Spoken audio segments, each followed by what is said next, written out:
Selamat pagi anak-anak, hari ini kita akan melanjutkan pada pembelajaran 2, subtema 2. Nah, hari ini kita akan belajar mengenai pelajaran bahasa Indonesia, IPA, dan SBDP. Sebelum itu, marilah kita berdoa terlebih dahulu. Ibu akan memimpin secara Katolik, yang lain menyesuaikan. Dalam nama Bapa dan Putra dan Roh Kudus, amin. Selamat pagi ya Tuhan, terima kasih atas berkat yang Kau berikan kepada kami pada pagi hari ini. Kami bisa bangun dengan tenaga yang baru. Semoga kami bisa mengikuti pembelajaran hari ini dan menggunakan apa yang kami pelajari pada kehidupan kami sehari-hari. Doa yang jauh dari sempurna ini kami aturkan kepadamu dengan perantaraan Yesus Tuhan kami. Amin. Dalam nama Bapa dan Putra dan Roh Kudus. Amin. Nah, apa saja akan kita pelajari hari ini? Untuk bahasa Indonesianya kita akan belajar mengenai asma. Nah, asma itu seperti apa? Kita akan belajarnya hari ini. Bagaimana cara mencegahnya?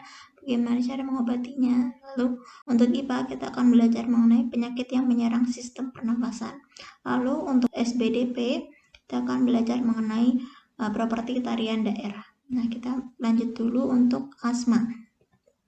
Asma adalah suatu kelainan berupa peradangan kronik saluran napas yang menyebabkan penyempitan saluran napas atau hiperaktivitas bronkus. Jadi aktivitas bronkusnya berlebihan sehingga menyebabkan gejala episodik berulang berupa mengi. Mengi itu nafasnya bunyi.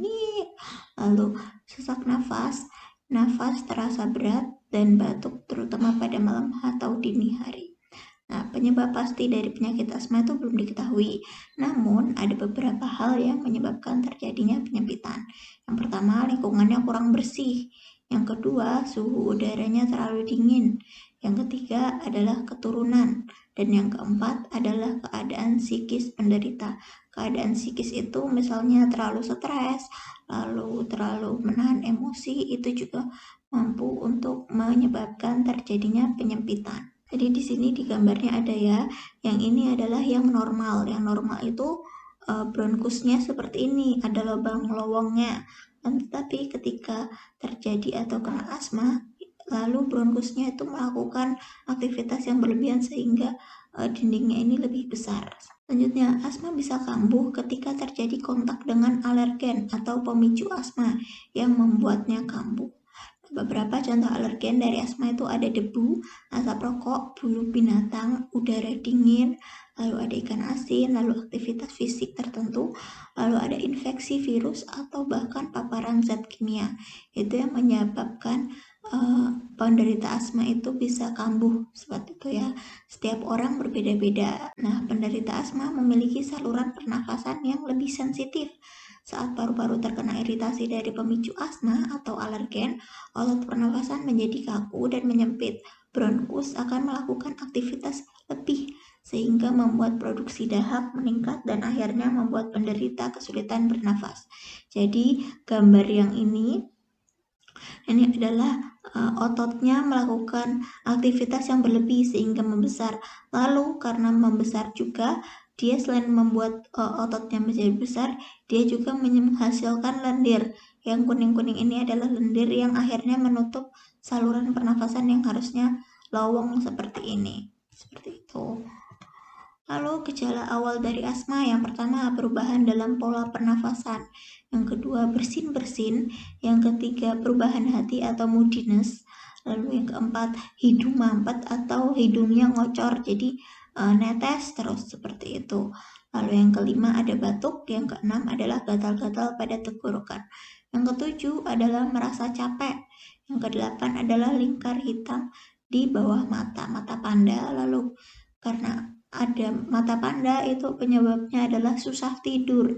Nah, selain itu juga ada turunnya toleransi tubuh terhadap kegiatan olahraga. Jadi rasanya capek terus. Yang ke-11 adalah kecenderungan penurunan presentasi dalam penggunaan peak flow meter. Nah, peak flow meter adalah alat yang digunakan atau dipakai untuk mengukur seberapa lancar aliran udara yang mengalir dari paru-paru. Nah, itu yang tadi untuk gejala awalnya. Nah, untuk gejala beratnya pada asma itu yang pertama itu harus menggunakan inhaler atau pereda asma seperti itu ya. Nah, inhalernya itu tidak ampuh lagi untuk mengatasi gejala asma itu. Nah, itu artinya gejala asmanya itu sudah masuk ke dalam taraf berat. Lalu yang kedua, gejala batuknya itu mengi dan sesak di dada semakin parah dan semakin sering. Itu artinya dia asmanya sudah masuk dalam gejala berat. Nah, yang ketiga adalah sulit berbicara, makan, atau tidur akibat sulit bernafas. Yang keempat adalah bibir dan jari-jarinya terlihat biru.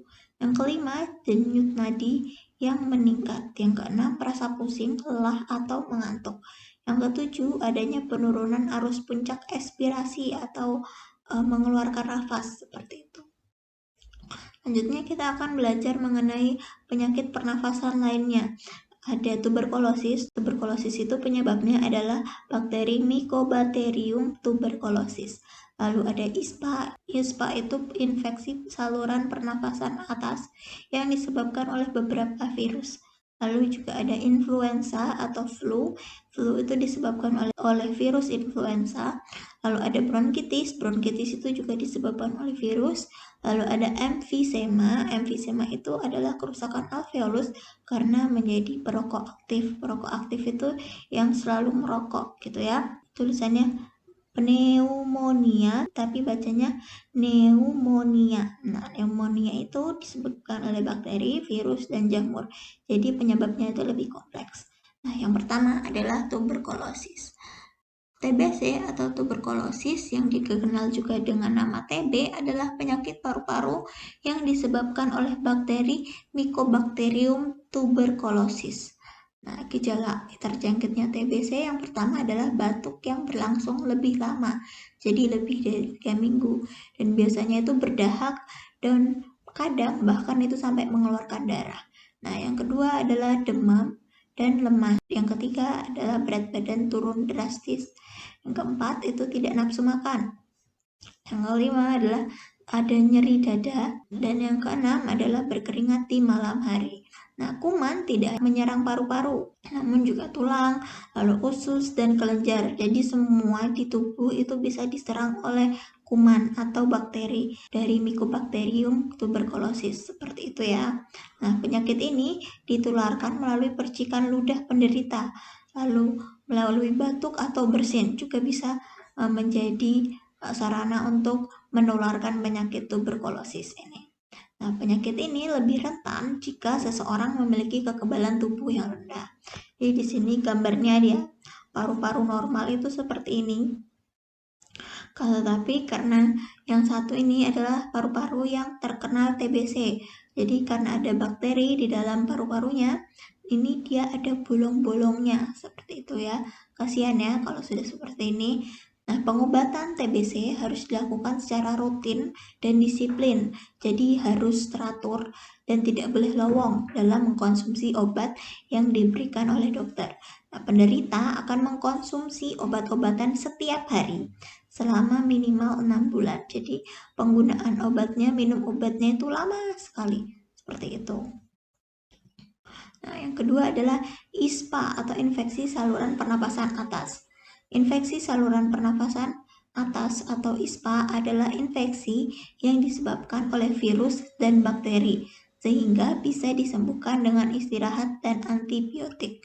Beberapa virus yang sering menyebabkan ISPA adalah rhinovirus, respiratory syncytial virus atau RSVS, lalu adenovirus, lalu parainfluenza virus, lalu ada virus influenza dan virus corona. Nah, beberapa bakteri yang menyebabkan ISPA adalah Streptococcus haemophilus, ada Staphylococcus aureus, lalu ada Corynebacterium diphtheriae, ada Mycoplasma pneumoniae, lalu ada yang terakhir adalah Chlamydia. Nah, penyakit yang termasuk dalam ISPA ada common cold, lalu ada sinusitis, ada radang tenggorokan akut, ada langritis akut, ada pneumonia, dan COVID-19. Itu termasuk dalam infeksi saluran pernafasan atas. Nah, penularan bakteri dilakukan melalui percikan air liur penderita. Virus dan bakteri akan menyebar melalui udara dan masuk ke hidung dan mulut. Nah, gejala ISPA itu adalah batuk, bersin, pilek, hidung tersumbat, nyeri tenggorokan, sesak nafas, demam, sakit kepala, dan nyeri otot, seperti itu ya. Jadi di dalam paru-parunya ini banyak virusnya atau bakterinya. Nah, yang selanjutnya adalah influenza. Influenza atau lebih dikenal dengan flu adalah penyakit yang disebabkan oleh virus influenza. Virus influenza dapat dibagi menjadi 3, yaitu influenza A, B, dan C. Nah, gejala influenza itu demam 38-39 derajat dan perasaan dingin yang ekstrim. Lalu ada batuk, hidung tersumbat, nyeri tubuh terutama sendi dan tenggorokan, kelelahan, nyeri kepala, iritasi mata, mata merah, kulit merah terutama bagian wajah, diare, dan nyeri abdomen. Nah, pengobatannya dengan banyak istirahat, banyak minum cairan, menghindari alkohol dan rokok, dan mengkonsumsi obat-obatan yang disarankan oleh dokter. Seperti itu. Lalu selanjutnya adalah bronkitis. Bronkitis atau peradangan pada saluran pernafasan yang membawa udara dari dan menuju paru-paru.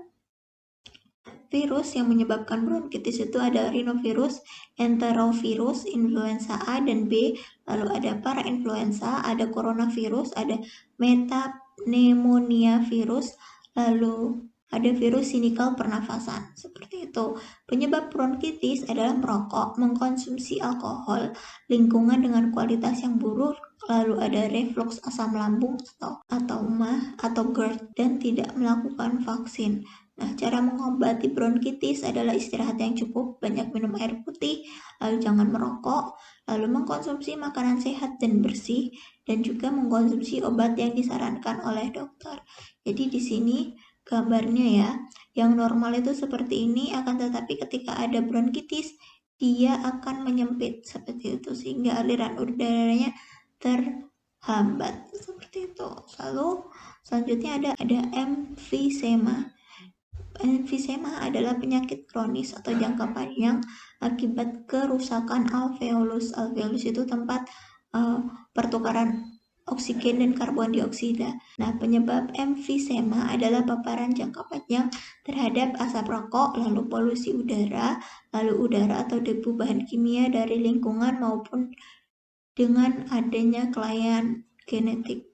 Gejala emfisema adalah sesak nafas, terutama ketika beraktivitas, lalu batuk yang terus-menerus mengeluarkan dahak, lalu ada mengi, lalu sesak, dan nyeri di dada, penurunan nafsu makan yang mengakibatkan berat badan turun, infeksi paru-paru yang berulang, lalu mudah lelah, lalu sakit kepala di pagi hari, jantung berdebar, bibir dan kuku menjadi biru, pembengkakan kaki, dan gangguan tidur dan depresi. Jadi ada beberapa banyak gejala kalau terjadinya emfisema.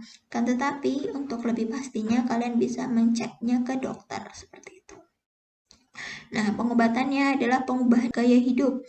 Jadi menghindari rokok, menghindari alkohol, lalu pemberian obat-obatan yang disarankan oleh dokter, lalu ada terapi, dan juga jika sudah terlalu parah akan diperlukan operasi seperti itu. Jadi gambarnya di sini ya, alveolus yang bagus itu seperti ini, tapi ketika terkena oleh emfisema dia akan bentuknya lebih kempes seperti itu. Nah, itu adalah tanda ketika alveolusnya rusak seperti itu. Nah, pencegahan emfisema adalah tidak merokok atau menghindari asap rokok dan menggunakan masker ketika kondisi udara buruk.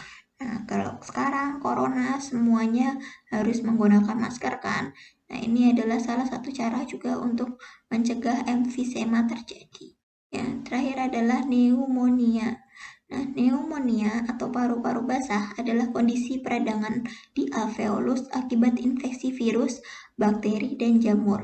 Akibatnya, alveolus dipenuhi oleh cairan atau nanah yang menyebabkan penderitanya sulit bernafas. Gejala pneumonia adalah batuk, demam, sesak nafas, menggigil, kelelahan. Nah, pengobatan pneumonia adalah mengkonsumsi obat yang diberikan oleh dokter. Nah, pencegahannya adalah menjalani vaksinasi, memperkuat daya tahan tubuh, menjaga kebersihan diri, tidak merokok, tidak mengkonsumsi minuman beralkohol, menjaga jarak dengan orang yang sakit batuk atau pilek. Seperti itu. Nah, gambarnya di sini ya. Yang normal itu seperti ini. Alveolusnya tuh lowong seperti itu ya. Tempat pertukarannya tuh lowong. Akan tetapi ketika ada pneumonianya, terkena pneumonia, ini tuh salurannya akan terisi penuh dengan cairan atau nanah. Seperti itu. Nah, selanjutnya kita akan belajar mengenai properti tarian daerah. Indonesia memiliki keberagaman budaya. Salah satunya adalah tarian. Setiap tarian memiliki ciri khas yang berbeda, misalnya properti tari. Properti tari adalah segala bentuk perlengkapan selain kostum untuk melengkapi tarian. Tujuan penggunaan properti adalah menambah nilai keindahan dan menyempurnakan penyampaian pesan pada suatu tari. Nah, tari yang pertama adalah tari lilin. Tari lilin berasal dari Sumatera Barat. Sesuai namanya, properti yang digunakan dalam tarian adalah lilin. Nah, para penari membawa lilin yang menyala pada piring yang dipegang pada telapak tangan mereka. Penari akan menari sambil memutar piring dengan lilin yang menyala dengan hati-hati. Seperti itu ya, gambarnya seperti ini. Mereka akan menari dengan lilin dinyalakan di atas piring.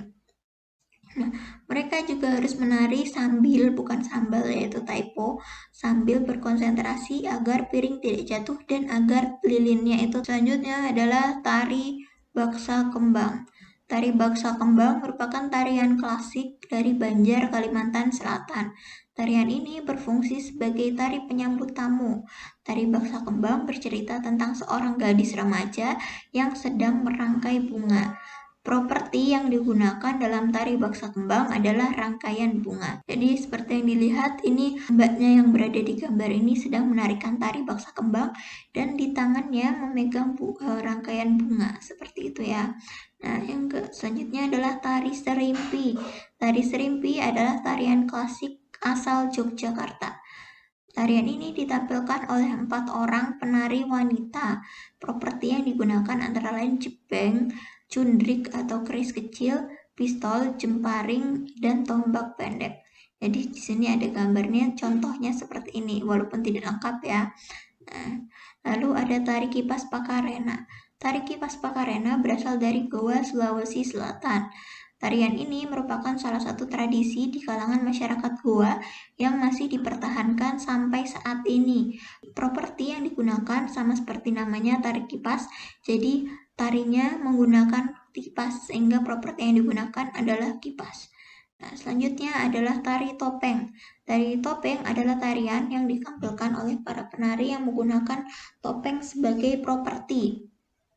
Ada beberapa jenis tari topeng di Indonesia, ada topeng Dayak, lalu topeng Bali, ada topeng Cirebon atau Kelana, topeng Malang, topeng Reok, dan topeng Ireng. Jadi di sini ada topeng yang berbagai macam ya. Ini adalah dari Cirebon, topengnya seperti ini. Lalu kalau yang ini dia dari Kalimantan, topengnya akan seperti ini. Nah, yang ini adalah dari Bali. Dia akan khas berbeda dari yang sebelumnya. Kalian pasti sudah kenal dengan yang reok ini. Lalu yang ini adalah topeng Malang. Topeng yang digunakan berbeda satu sama lain. Nah, itu yang menyebabkan ciri khas seperti itu ya. Nah, jadi apa saja yang sudah kita pelajari hari ini? Jadi kita sudah belajar mengenai tari-tarian, propertinya itu seperti apa saja. Ada yang menggunakan lilin, ada yang menggunakan kipas, lalu ada yang menggunakan keris kecil, ada juga yang menggunakan topeng. Nah, selain itu kita juga sudah belajar mengenai asma. Asma itu gejalanya batuk, lalu mengi atau nafas berbunyi, sesak nafas, dada tertekan. Nah, selanjutnya kita juga belajar mengenai ISPA. ISPA itu infeksi saluran pernafasan atas, seperti itu ya. Untuk latihan pelajarannya sendiri, kerjakan latihan pembelajaran 2, halaman 46, dan akan diperiksa bersama pada hari Jumat. Seperti itu. Terima kasih sudah mengikuti pembelajaran hari ini. Jangan lupa untuk menuliskan nama dan nomor absen di kolom komentar sebagai tanda kalau kalian sudah mengikuti pembelajaran dari awal sampai akhir. Seperti itu ya. Jangan lupa untuk dikerjakan semua tugas-tugasnya. Lalu akan diperiksa hari Jumat. Seperti itu. Terima kasih.